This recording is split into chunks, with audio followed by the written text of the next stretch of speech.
Guys, প্রথমেই নাহিদ চ্যানেলের এই ভিডিওটি দেখুন, তারপর একটি লেজেন্ডারি কমেন্ট করে যান। ওই দ্রব্যমূল্যের ঊর্ধ্বগতি আমার নাইকো কোনো ক্ষতি, ঠেলা বুঝবো কাস্টমারে, আমার খালি উন্নতি। হ ঠিকই ধরছেন, আমি হইলাম মুদি দোকানি। শান্তি মতো যে একটু দোকান করুম তার আর উপায় নাই, কিছুক্ষণ পর পর কাস্টমার আইসা আইসা খালি কয় এত দাম কে এত দাম কে। আরে আমি কেন জিনিস বেচতে বসছি না ইন্টারভিউ দিতে বসছি, এত কই ফুট দেওয়া লাগবো কে। একটু খবর পড়ি, গ্যাসের দাম আবারও প্রতি লিটারে বাড়লো 12 টাকা।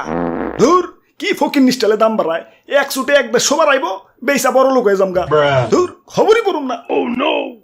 আরে ভাঙতি তো রেডি করি নাই, কাস্টমার এলে তো আবার এক দুইটা আর ভাঙতি লাগবো নি। দেখছে কত সুন্দর সুন্দর ভাঙতি।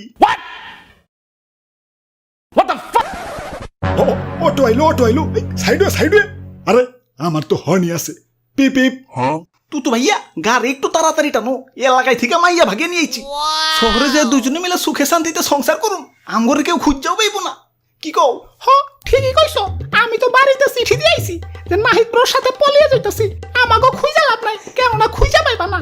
যদি মায়ের দেখতেই মন চায় তাহলে দাদুর বাসায় চলে আইসো, আমরা দাদুর বাসায় থাকুম।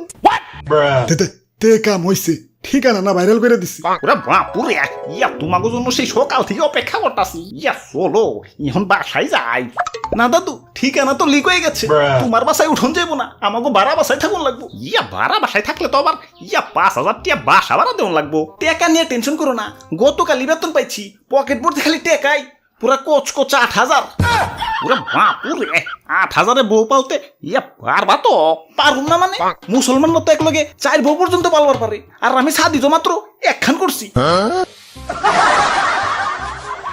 নতুন বাসায় তো তাহলে নতুন করে সংসার সাজান লাগবো, খাট লাগবো, সোফা লাগবো, ডাইনিং টেবিল আর ড্রেসিং টেবিলও।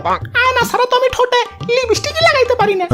আরে সকিনা, তোমার যেই বড় ঠোঁট, 1.5 কিলো ফাঁকে থেকে লিপস্টিক দিয়ে ঢেল দিলেও তোমার ঠোঁটেই লাগার চান্স 80%। তোমার আবার আয়না লাগবো গেলা। কি কইলা তুমি, কি কইলা? ইয়ে মানে ওই যে মুদি দোকান দেখা যাইতেছে, যাই সংসারের বাজার করে নিয়ে আসি।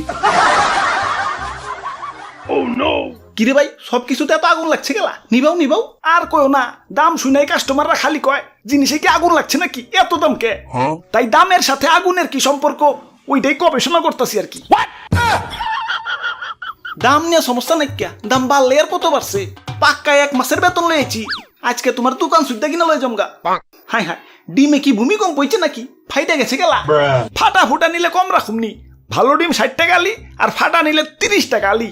ইয়া তাইলে আমগো বাচ্চা বাচ্চা ভালো দেখে কয়টা ডিম ফাটিয়া দেও।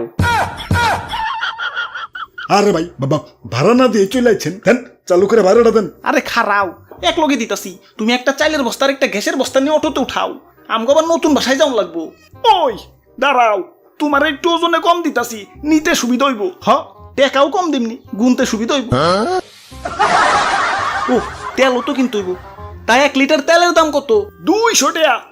ওরে বাপুরে, ইয়া দাম তো কমছে, এখন তো 160 টাকা করে হইছে। ওইলে কি হইব, তেল তো আমার আগের কিনে। আচ্ছা আচ্ছা, আর গ্যাস সিলিন্ডার? একদম 1500, 2 দিন আগেও 1200 করে বেচছি, এখন দাম আবার বাইরে গেছে। ইয়া তো কি হইছে, ইয়া গ্যাসও তো আগের কিনে না, আগের মাল ফুরিয়ে গেছে, গ্যাস আজকে নতুন করে সকালে আনছি।